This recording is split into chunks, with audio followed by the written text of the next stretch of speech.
analogía de los antiarrítmicos con lo que sucede en el ciclo de activación cardíaca del método sinusal ventrículo ventricular, ¿de acuerdo? Entonces, si una diapositiva puede resumir bien todo esto, están acá en azul, la voy a pasar. Esto.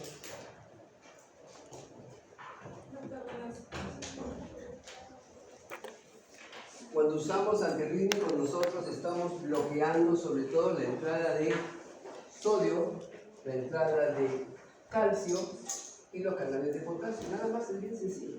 Vamos a ver ahora otra diapositiva que habla un poco más lento, pero tenemos que ver 4 grupos de fármacos. Los que bloquean sodio son grupo 1, los beta bloqueantes son grupo 2, los grupos 3 son bloqueantes mixtos que tenemos aquí, y los grupos 4 son bloqueantes de los canales de calcio que están en el receptor. Es bien sencillo si lo ven así.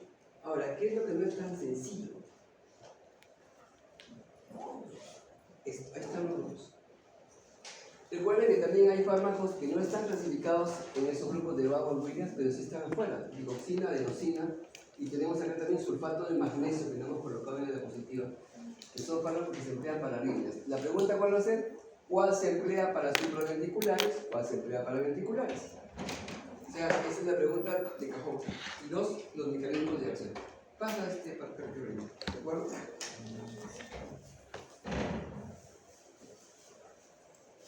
Recuerden esto que quería probar antes de eso.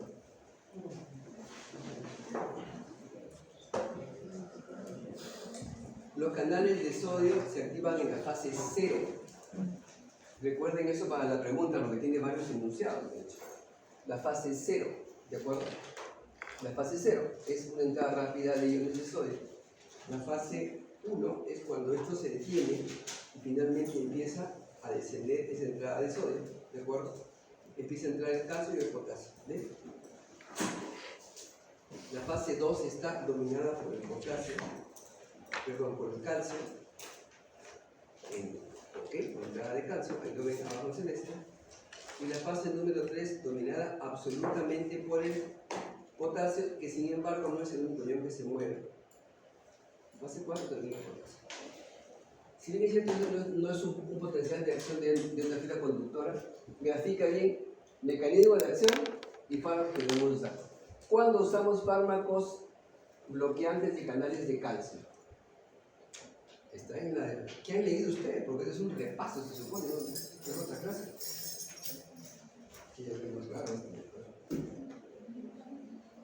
¿Cuándo usamos los... Así, preguntaba de otro modo, arritmias supraventriculares y arritmias ventriculares, ¿de acuerdo? ¿Y qué usamos en bradicardia, que es un fármaco que ustedes ya conocen? ¿Qué fármaco que ustedes ya conocen incrementa la frecuencia cardíaca por bloqueo vagal?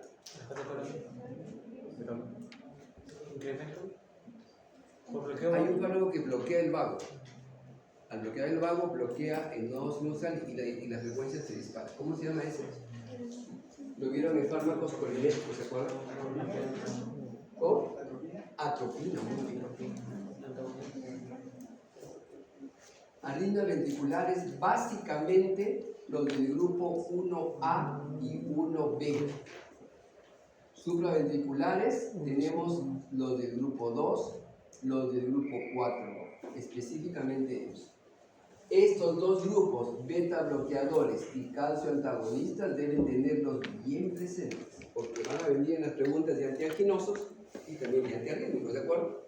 Entonces, ubicados en este espectro, indicaciones, mecanismo de acción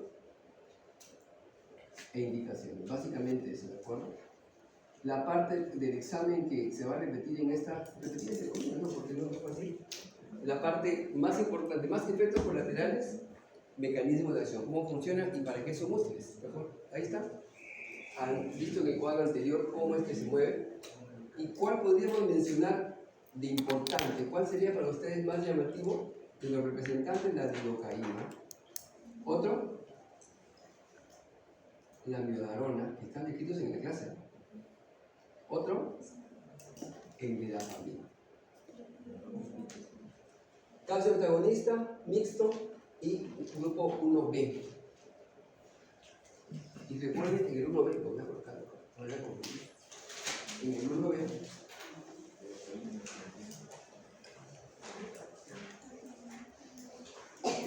ahí está. El bloqueo de los canales de sodio, ahí está mal, es leve.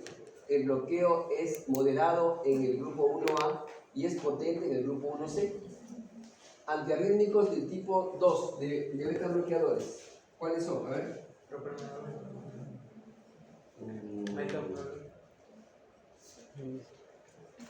Atenolol, esmolol, está en la clase mencionado, por vía endovenosa, por vía oral, propanolol.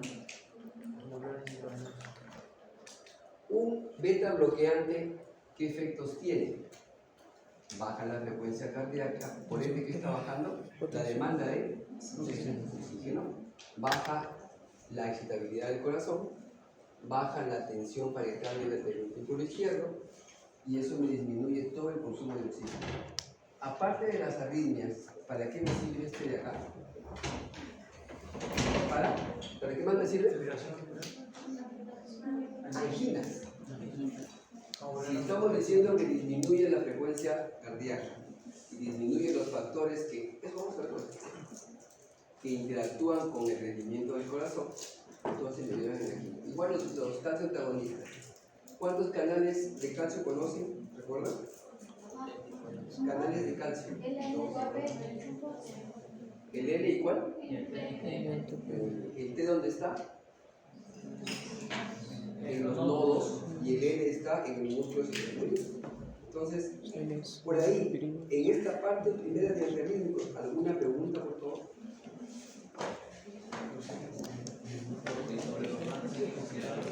¿Sobre qué? A ver, falta acá dos. Al caso de referencia no son secundarios. Mecanismo de acción e indicaciones. Y también falta una cosa. ¿Cuál era el mecanismo de la digoxina? ¿Okay? ¿Cómo se llama el fármaco que empleamos antiarrítmico por vía endovenosa de la digoxina? Se llama lanatocio C. Lanatocio, la digoxina y la digitoxina son por vía oral. Y luego tenemos adenosina.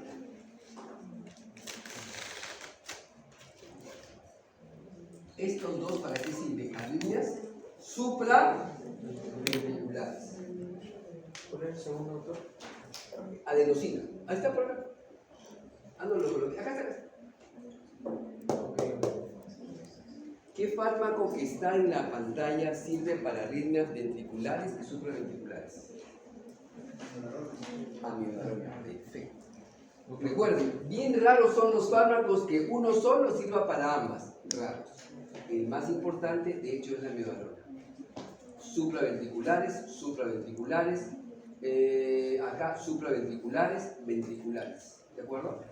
Y supraventriculares y algunas ventriculares que tengan básicamente el origen isquémico. ¿Qué es periodo refractario? Hay también un concepto ahí en el libro que dice periodo refractario efectivo y periodo refractario relativo. ¿Qué era el periodo refractario? ¿Se acuerdan? Te lo digo porque ahorita te voy a colocar la clase un poco más avanzada y quiero que entiendas esa parte. Esa parte es... ¿No funciona?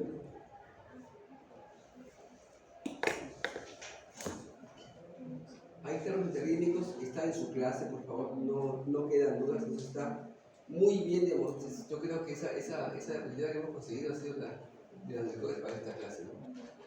Imposible más claro dónde actúa. ¿Qué es el potencial? Ahí están los antiarrítmicos más importantes. Acá teníamos propafenona y flecainida, acá lidocaína, mexiletina y retilio. Aquí tenemos estos que tenemos aquí. Recuerden, bloqueo moderado, bloqueo mínimo, bloqueo intenso de los canales de sodio. Miren, cuando lean estos conceptos de acá, prolonga la fase 3 de repolarización, ensanche de potencial de acción, tienen que llevarlo al contexto de lo que hemos visto en el lectura anterior. Estos son los más usados. ¿De acuerdo? Estos tres.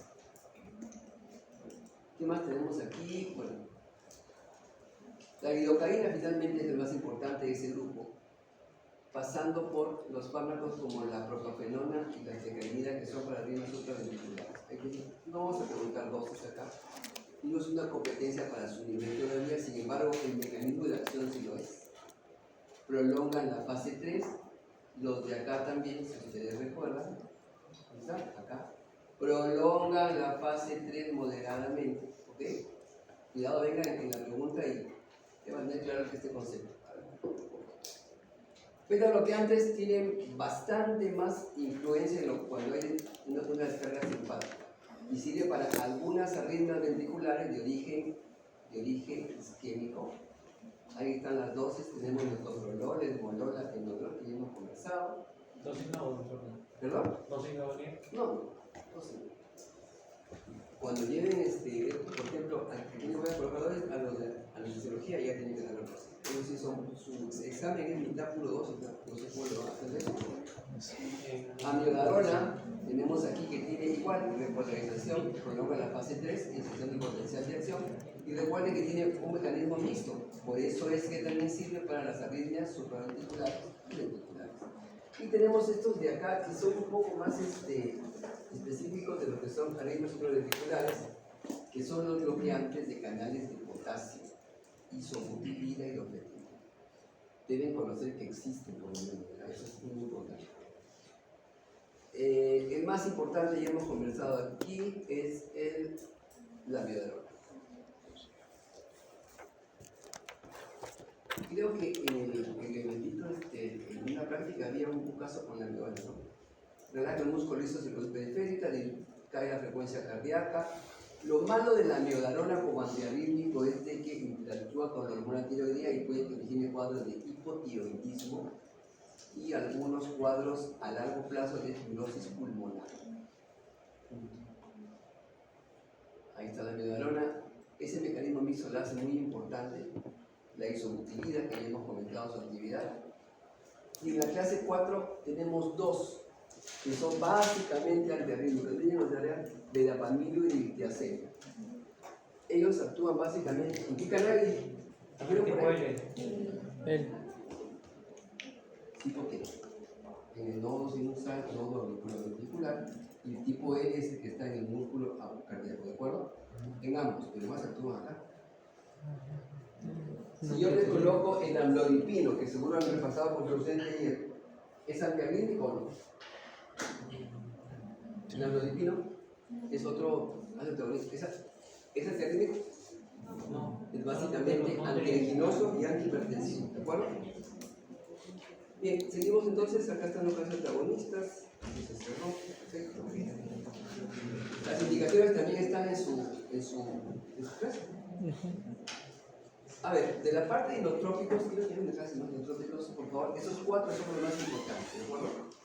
En inotrópicos lo que tenemos que ver es qué receptores están tomados para que se induzca un incremento de las propiedades cardiovasculares. Tienen que saber, sobre todo, cuáles son más alfa, más beta, más alfa 1, más beta 1. Me vuelvo otra pelea con Barbosa en las preguntas, ya es prácticamente está cerca cuando me saque su libro, pero bueno, ahí están. La dobutamina es más beta 1 que beta 2, de hecho no es beta 2. La única que agarra todos parejo es la epinefrina. La que no toma beta 2 es la norepinefrina ni la dopamina. Estos tres no toman beta 2, este sí lo toma. ¿Qué origina el beta 2 en el pulmón? La dilatación, ¿no es cierto? Entonces, la epinefrina es el único que tiene este potencial, ¿de acuerdo? Si les pregunto, los receptores de la dopamina no son los fármacos, los receptores normales, son receptores aquí. Y cuando se usan grandes dosis, ya pasamos al efecto beta 1 y al efecto alfa 1. ¿Por qué será importante esta diferencia? Cuando hay efecto beta 1, mi corazón está que late. Pero cuando yo paso una dosis alta y empieza el efecto alfa 1, ese corazón lucha contra una mayor resistencia, de manera que su eficacia disminuye, ¿de acuerdo? A mayor dosis de dopamina y de epinefrina se suma este efecto vasoconstrictor que me origina mayores problemas. Inclusive aquí tenemos milidol. ¿Cuál es el segundo mensajero más importante que me origina esta situación? La fosfodiesterasa 3 y 4, que metaboliza y elimina el AMP cíclico, es bloqueada. Sobre todo, el más importante aquí, ¿de acuerdo? Ahí está. ¿Cómo es que se inhibe esta enzima y finalmente este sistema permite de que se siga manteniendo más AMP en la fibra? Muy bien.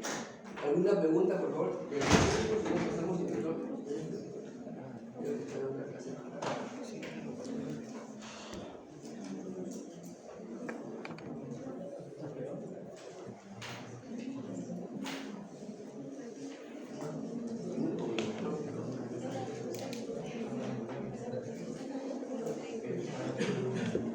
Ahí está la clasificación de los trópicos. Más que la indicación, que no es una competencia de su nivel, se va a preguntar dónde actúa el mecanismo de acción. ¿Cuál es más alfa 1? ¿Cuál es más beta 1? ¿Cuál es más beta 2? ¿De acuerdo? Y se va a colocar, por ejemplo, en una pregunta que gradúe cuál es el poder beta 1 más importante. ¿Qué deben colocar adelante? ¿Qué deben colocar al final? ¿De acuerdo? Que los ordene. Según su potencia. Ahí miren, aquí tenemos los fármacos, bueno, los inhibidores de la bomba de sodio potasio que se hayan comentado, los de fosfodiesterasa y aquellos que tienen mecanismos de acción coherentes con lo que son los adrenérgicos, ¿no? El mismo grupo, como es el AMP cíclico, afectan las bombas, modulan el ciclo de calcio, en ellos es el nuevo cimental. No lo vamos a preguntar, no está en ustedes, pero por lo menos la milgrona sí, porque ya saben su mecanismo de acción. Ahí tienen ustedes, bueno, esto lo colocamos en su momento, ahí están las dosis y sobre todo la preferencia de lo que es el agonismo de los receptores beta 1 y beta 2, ¿de acuerdo? Eso está en la clase, ¿esta clase la tienen? Sí. Alguien me dijo de que no había la clase. Estos nombres antiguos, por si acaso ni los mencioné, ¿no? Eso meteoramidol, entonces ya no existe. Los 4 que he mencionado, más milgrona sería lo adecuado. Mecanismo de acción y sobre todo esa predilección para alfa 1 o beta 1 y beta 2. Nada más. Eso es lo fundamental. Cuando va a leer SPC avanzada, hacemos. Dime esto, vamos a. Con respecto a eso que dice usted, ¿cuál es más beta 1 o alfa 1? Por ejemplo, también no iría de acuerdo a lo que sea la dosis. Por ejemplo, si es dosis alta, es más alfa 1. No te voy a colocar el número de dosis, pero por ejemplo, a dosis medias la dopamina es más alfa 1 o beta 1. Medias, ya sabes que es 5 a 10 microgramos por kilómetro. Va a ir a beta 1 porque mayor de 10. La mayor de 10 es alfa 1, nada más. Eso se sabe, ¿no? ¿Y la dopamina? Dopamina es beta 1. Pero después de 10 partidas también empieza a ganar alfa 1. Por eso, ¿cuál sería la mejor? ¿Sí? ¿Cuál sería la mejor internópico para empezar? Que tenga básicamente un beta 1 bien marcado y esté un poquito lejos del alfa 1. No. ¿Cuál? La norepinefrina. La discusión de siempre contigo. Perfecto. Entonces, ahí tenemos, miren, ahí están los efectos de cada uno de los inotrópicos. Esto ya lo hemos colocado, pero el nivel de la pregunta para ustedes finalmente va a ser ese. Recuerden, siempre se pregunta por clásico, que es el tema, el mecanismo de acción de la digoxina. Y no se olviden que hay un intercambiador sodio-calcio. ¿Dónde está? Muy bien. De la digoxina a veces se han preguntado los efectos colaterales. Esto es digoxina, los efectos colaterales, todo eso de ahí. Yo más diría estas variables de acá, que te mejora la digoxina. Y recuerden que en general mejora el biotropismo y la mayoría de variables disminuye. La PVC, la frecuencia cardíaca, la presión capilar pulmonar. ¿Cuánto es la presión capilar pulmonar, profesor José? La presión de aclaramiento de fisiología.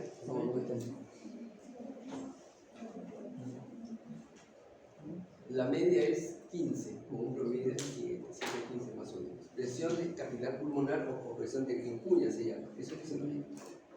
disminuye todo el resto de variables menos las variables que incrementan el rendimiento cardiovascular. ¿Ok?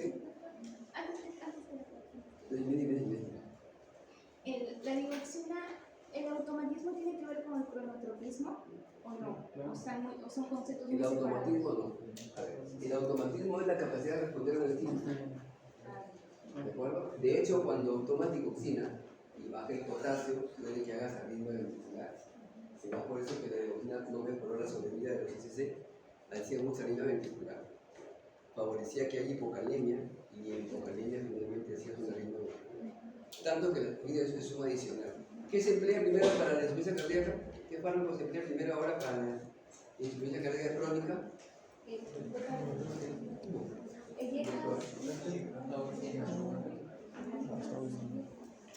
Mató al paciente, al mismo. ¿Qué se emplea primero? El primer medicamento que se emplea para una ICC crónica, que baja la precarga y baja la poscarga. Un solo medicamento. ¿Con qué empezamos? Con IECA, muy bien. IECA, buena dosis, ¿no? Suficiente. Campropila, baja dosis, y podemos agregar luego un carvedilol que han comentado por acá dependiendo del paciente. La digoxina en toda esa manera de medicamentos es uno más, ya no es el principal, ¿de acuerdo? Sí. Doctor, y en el caso de la A ver, si les pongo el caso de un paciente que no va a ser tan bueno, pero podría darle con la SD. Si tiene un paciente con una insuficiencia cardíaca aguda, ¿qué le colocarías? Si es shock cardiogénico.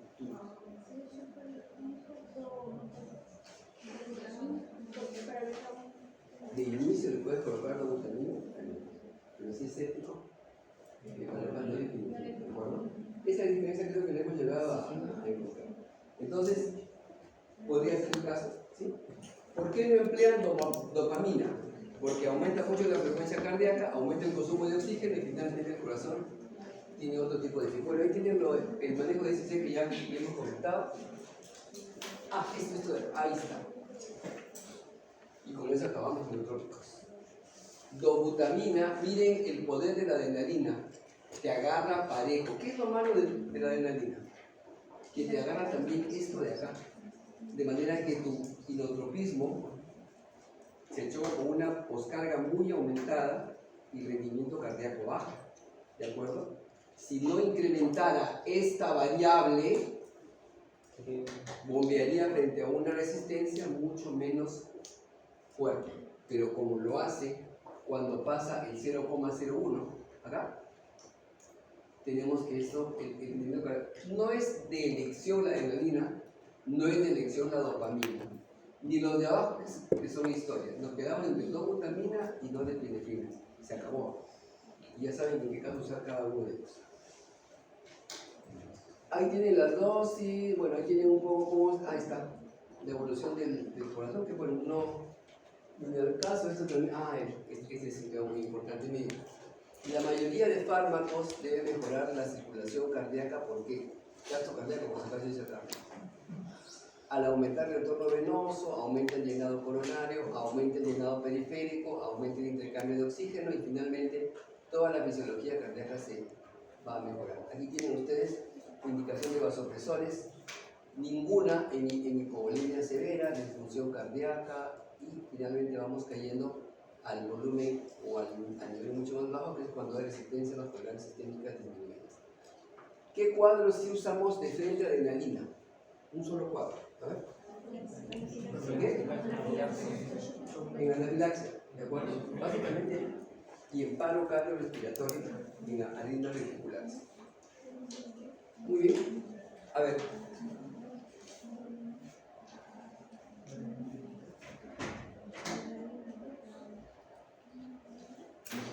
Una pregunta. Dime. No hay diferencia si es una renal o hepática.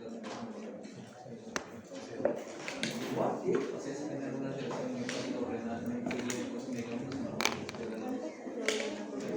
A ver, se supone de que el paciente con insuficiencia renal tiene baja respuesta a los inotrópicos, no, responde muy bien, porque sus receptores también tuvieran algún tipo de daño a los receptores. Quizá no responde bien a la dopamina, sobre todo a los T1 que están en renal, ¿de acuerdo? La primera dosis de dopamina, la más chiquita, es diurética. Actúa en receptores dopaminéticos, ¿de acuerdo? La segunda dosis sí es beta 1, lo comentó Barbosa, y la tercera dosis, más de 10, es alfa 1, ¿de acuerdo?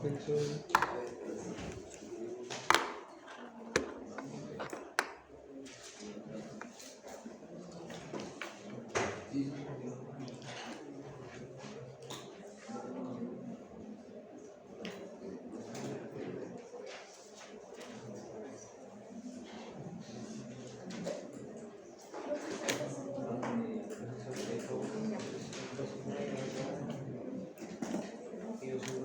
A ver, ustedes les han oído preguntar lo que son diagnósticos de todo de lo que es diabetes en su momento, ¿no? O sea, no es momento de preguntar ahora eso, pero lo que sí es importante aquí es diferenciar esto.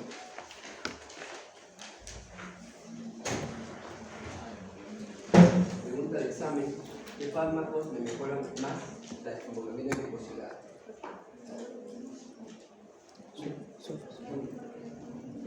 Igual que ¿de acuerdo? Ya, el segundo, señorita Casina.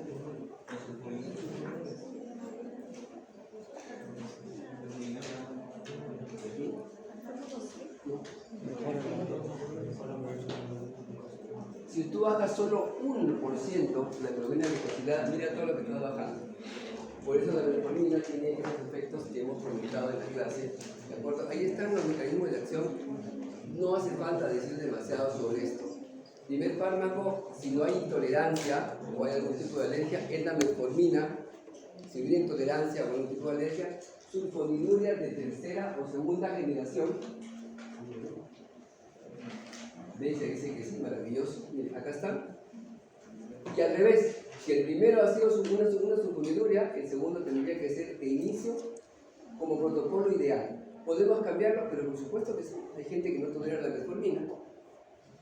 Y finalmente podemos cambiarlo por el de acá, por este, o en todo caso por una glicazona que finalmente también nos mejora esta capacidad. Todo esto que tenemos acá está combatido por cada uno de estos fármacos, como se dan cuenta, ¿no? Asociarlos es básicamente caer en lo que son metformina y en lo que son sulfonilureas. De las sulfonilureas, ¿cuál es la más importante? A ver, una menciona, doctora Rita.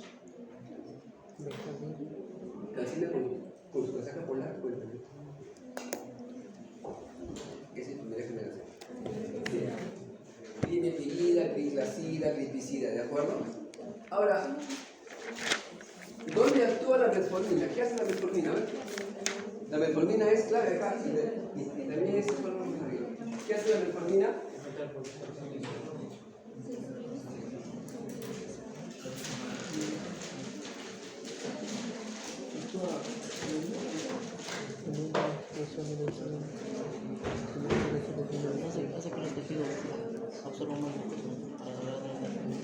Hablamos sobre insulina, hablamos sobre esto de acá.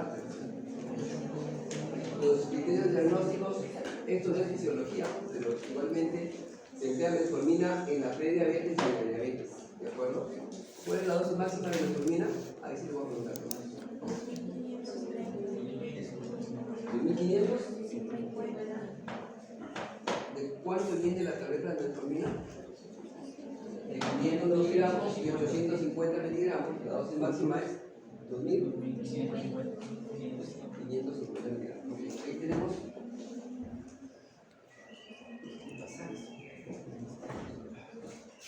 ¿Dónde actúa la carbosa? ¿Dónde actúa la carbosa? En la fase plasmática o intestinal. Que hace básicamente inhibe las glucosidasas y de esa forma evita el pico hiperglicémico postprandial, ¿de acuerdo?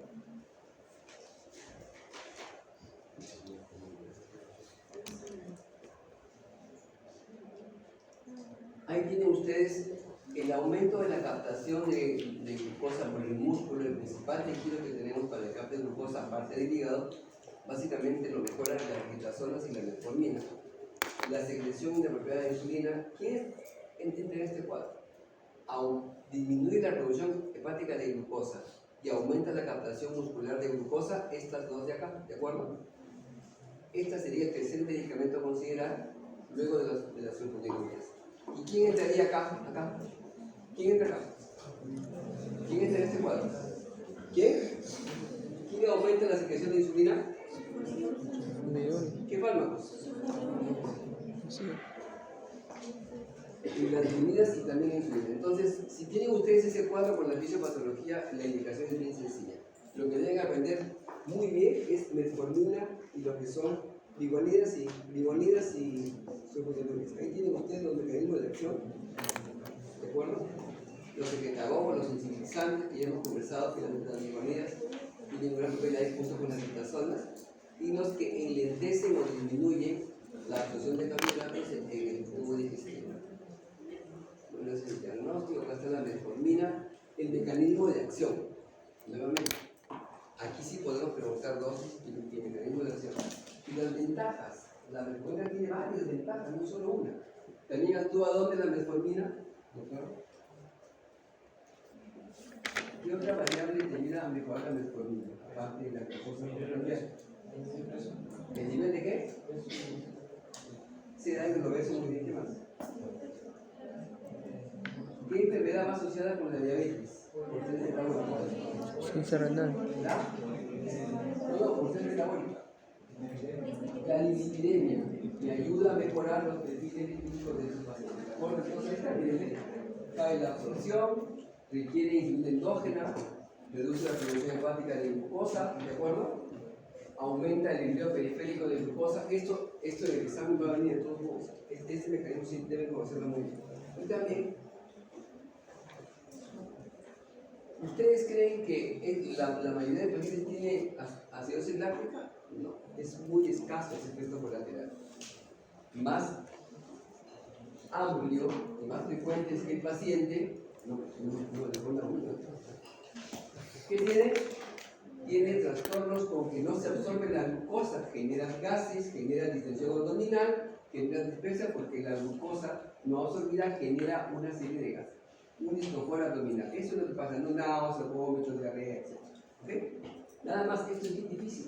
Y con el paso crónico, puede que también, como disminuye la absorción, disminuye también la absorción de vitamina B12. ¿Este paciente qué anemia puede hacer? Megaloblástico.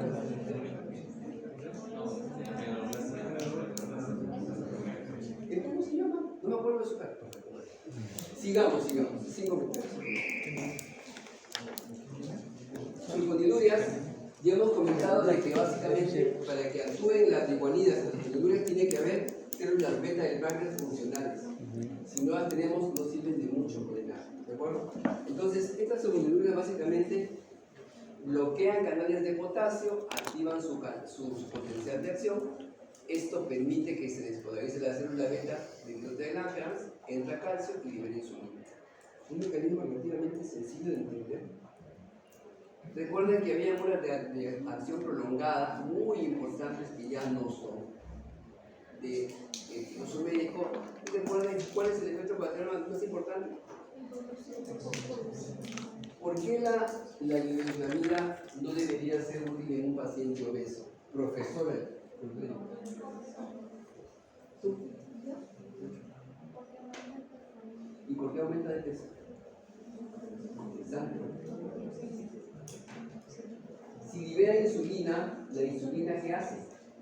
Agarra tu glucosa y la mete ¿dónde? En el hígado. ¿Dónde más? ¿Y dónde más? Y cuando la mete en el gástrico, ¿de acuerdo? Entonces, justamente por ese mecanismo de acción, definitivamente tiene una indicación algo controversial como el paciente obeso. Se usaría como segunda alternativa. El paciente obeso, muy bien lo dijeron por ahí, metformina. Perfecto. Tiene igualmente efectos, sobre todo las más antiguas, tiene el efecto sobre la médula ósea que ya no se da con las más recientes. ¿Qué más tenemos aquí en sulfonilureas? Ahí están las dosis. Hemos hablado de la glipizida, la glipepirida y la glipizida. Básicamente esas son las más potentes de hecho. Y las que tienen menos efectos colaterales. Origina menos hipoglicemia. Y ahí tienen los inhibidores que hemos comentado de la alfa-glucosidasa. La carbosa es lejos el más importante, pero su efecto en bajar voy a ahorita a hacer la diapositiva. Solas, la hemoglobina glicosílica es muy pobre.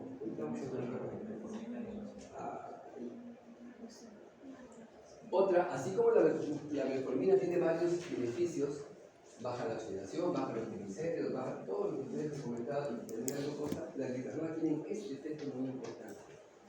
Maneja la albuminuria muy bien, efecto colateral, que no te maneja la metformina. ¿De acuerdo? Igualmente interactúa con el perfil lipídico, de manera que es el tercer grupo de fármacos a usar. Biguanidas, sulfonidurias y la glitazona, ¿de acuerdo? Inclusive mejora mucho lo que es el daño que se ha causado de vasos en el órgano blanco. Hay una diapositiva. ¿Qué usamos de acá? La pioglitazona. ¿Qué tomamos en cuenta antes de darle esto al paciente? ¿Cuál es su daño más importante, profesor Barbosa? Es hepatotóxico. Es muy importante.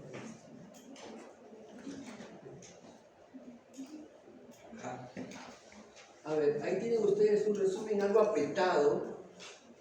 Tenemos la exenatida, tenemos la biguanida, las sulfonidurias, las tesulinas y los inhibidores del PP4, la glitina. Efectos sobre el peso, estas dos que aumentan la insulina aumentan el peso, estas dos que aumentan la sensibilidad a la insulina realmente no disminuyen. Hay una diapositiva que tenía, la colocamos.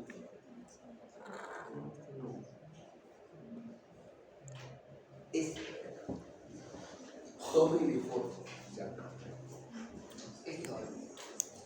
¿Cómo es de que cuál de las combinaciones actúa e interactúa mejor descendiendo la hemoglobina glicosílica? Y por lejos, esta combinación es la más importante. ¿Se acuerdan de la diapositiva cuánto me mejora 1% de descenso? Bueno, esa combinación realmente toma crédito justamente por este tipo de, ¿de acuerdo? Miren que la suma de sus sulfonidurias con la carbosa origina una cantidad muy pequeña de descenso, eso asumiendo de que finalmente el paciente esté con un medio de control dietético, de ejercicios y patologías asociadas, ¿de acuerdo? Y lo de acá también, último cuadro que vamos a colocar de antidiabéticos, miren, los efectos colaterales coincide con lo que hemos comentado, ¿no? Los que aumentan la insulina tienen hipoglicemia como efecto. Efecto glicemiante prácticamente donde está la metformina, muy bajo realmente. Efectos cardiovasculares, también por acá efectos adversos, ¿de acuerdo? Miren cuántos efectos tiene la exenatida, perdón, las glicosinas. Las sulfonidurias, hipoglicemia, aumento de peso, hipoglicemia, aumento de peso, la pioglitazona, retención de fluidos, edema, cáncer de vejiga y hepatotoxicidad. Muy bien, entonces aquí este cuadro también puede resumir los efectos de cada una de ellas. ¿Cuánto bajan el efecto hipoglicemiante? Es más importante, como ustedes pueden ver, entre la insulina, pero antes de ella está básicamente la metformina, uno de los fármacos más importantes que conocemos. ¿Okay?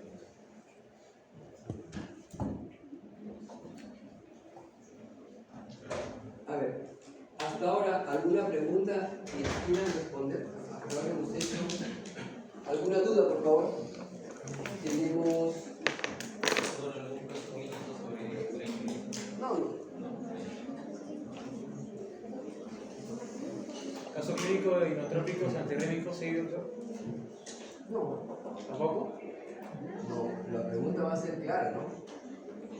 Si quieres que sea un caso clínico, te pongo el paciente que viene. No, supraventricular. Si fuera el caso, ¿no? También estoy igual. Si viene con una taquicardia supraventricular paroxística y te coloco una serie de fármacos, ¿cuál sería el menos recomendable? Esa es la pregunta. ¿Está bien? El menos. El menos recomendable, que es un modo de preguntar cuál es el sector. Un modo elegante de. Entonces te voy a colocar verapamil, te voy a colocar el dolor, te voy a colocar lidocaína y marca lidocaína, la lidocaína es para ventriculares. Nada más. Fármaco para usar en lo que es antinas ventriculares y lo mismo, ¿no? Tiene que saber por lo menos qué usar. la competencia de ustedes es intermedia. Saben qué arritmia es y luego qué usar. En teoría ya saben que no es lo que decía, ¿no? ¿Ok? A ver, hasta aquí.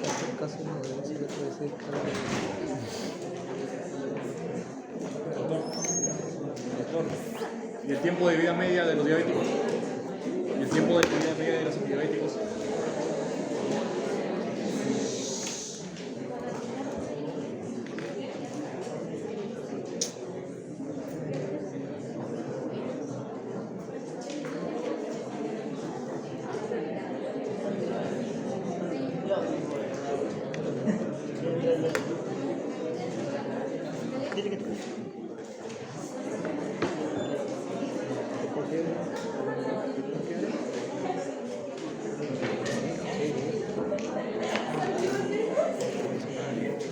A ver, con la aclamación y los temas, ¿qué deben aprender de ofitógrafo? El nivel suyo de competencia que es básicamente el mecanismo de acción y sobre todo en este caso de cuánto actúa cada uno de ellos.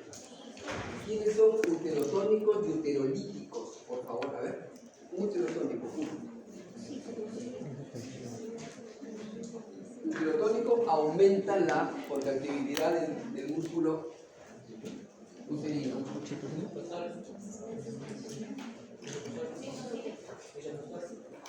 Misoprostol, muy bien. ¿Qué más? ¿Qué más? ¿Otro?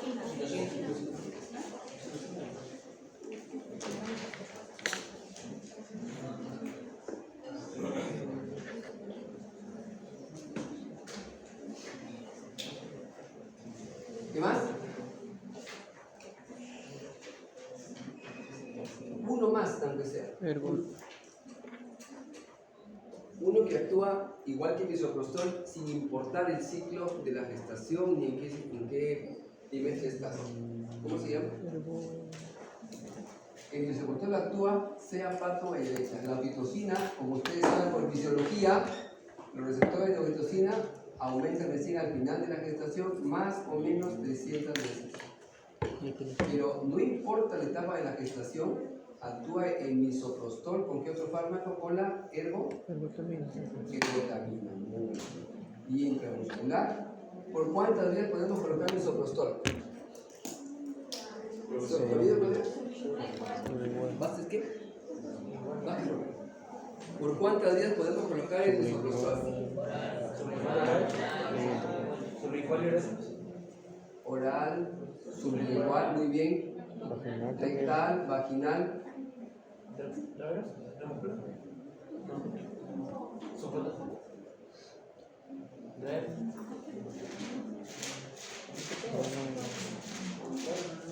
Uterotónico se usa básicamente para prevenir la hemorragia postparto.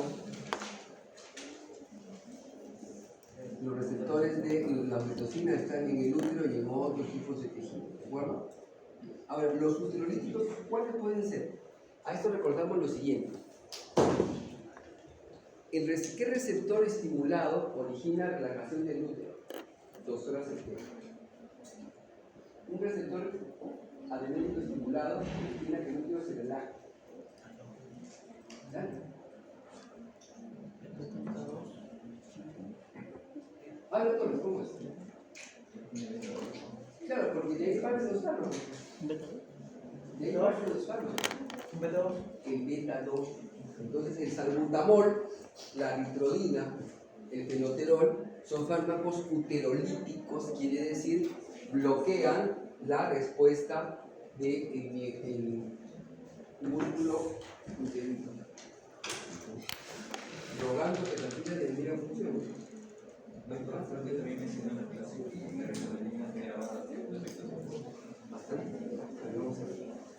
¿Qué se emplea? ¿Cuál es una oxitocina de largo alcance o larga vida media? ¿Cómo se llama? A veces el nombre, aunque sea, pero no sé. Una oxitocina que dura hasta 2 días. No le dio la clase, ¿no?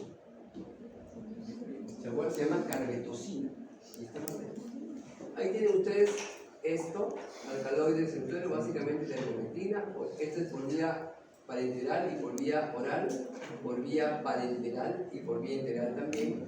Tenemos la oxitocina sola y también mezclada. A ver, la oxitocina, ¿dónde se produce? ¿Se acuerdan? ¿La normal? Doctora, ¿usted? ¿Dónde producimos oxitocina? ¿Dónde? Muy bien, en el núcleo paraventricular, acá está el núcleo dice. Recuerden que la oxitocina origina vasodilatación e hipotensión arterial, porque el músculo lo relaja, el periférico, pero contrae el músculo que tenemos en el núcleo, ¿de acuerdo? Tiene efectos de la oxitocina, retención urinaria, pero ¿por qué origina esto de acá la oxitocina? ¿Por qué origina este efecto? A ver, porque químicamente se parece a la hormona antidiurética, se producen en los mismos núcleos hipotalámicos y solo son diferentes en 2 aminoácidos nada más. De manera que la hormona antidiurética también tiene cierto poder generador de contractura uterina, ¿de acuerdo?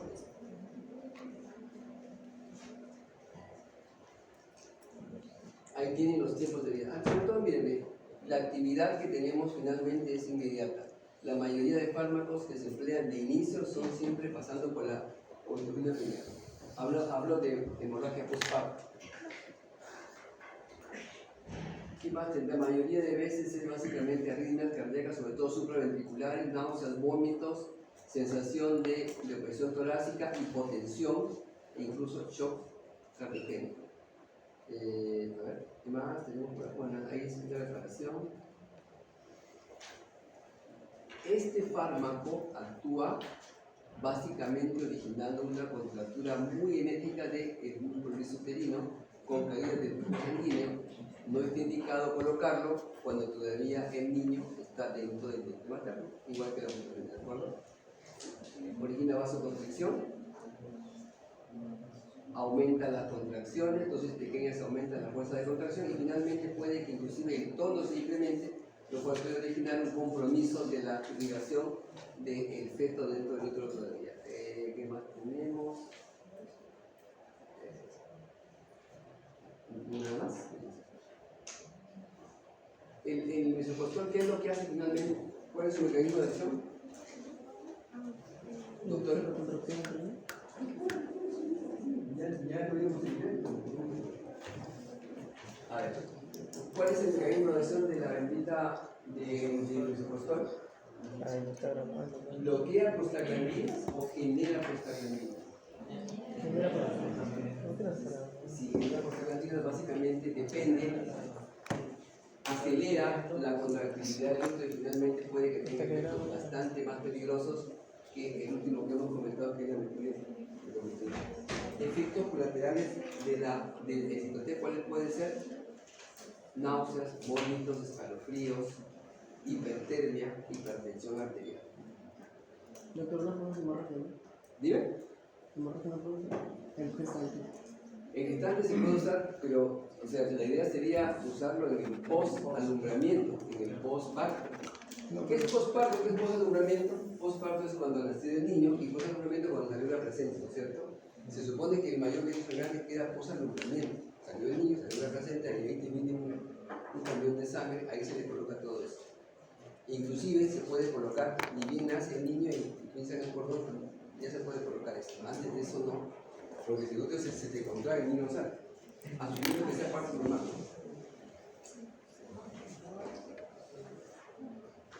Acciones digestivas.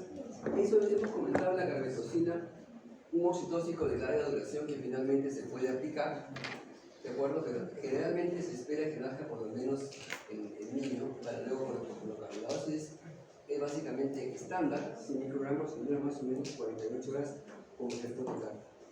De todos estos, ¿cuál es el que más se emplea? A ver. ¿Se acuerdan del tratamiento de hipertensión para gestantes? ¿Ahí qué se usa, profesor Fabrizio? ¿Qué? Otro que se use. Alfa-metinopa, muy bien. Esos dos son los fármacos fundamentales. Son básicamente uterolíticos o tocolíticos también les llaman. Creo que tocolíticos por lo menos.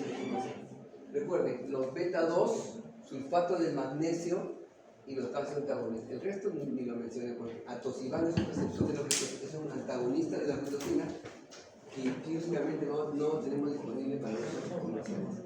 Entonces,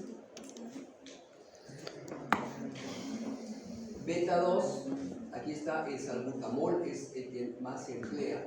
Efectos, ¿cuáles son los efectos colaterales del salbutamol? ¿Qué más? Salbutamol, doctora Cancina, efectos colaterales. Taquicardia, hipotensión, hipocalemia. ¿Sí? Muy bien.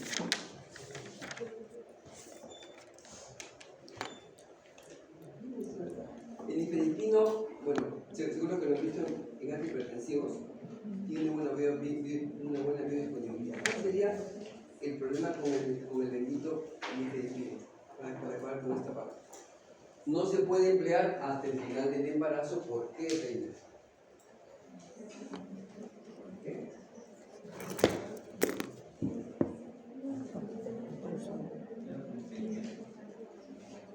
Porque no se puede emplear hasta el final del embarazo.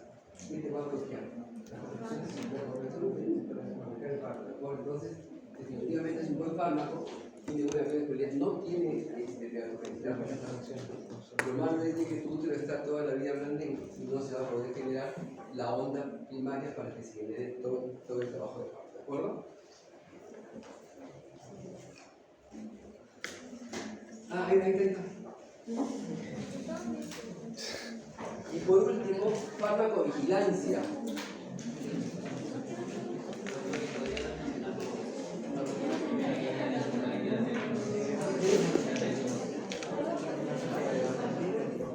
Alguien tiene la clase de antiangios, no lo encontraba.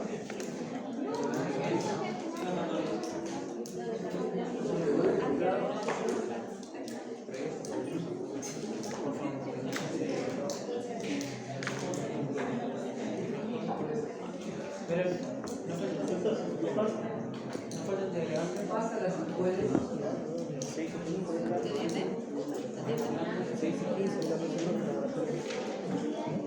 6 y 15, Carlos Silvino en laboratorio.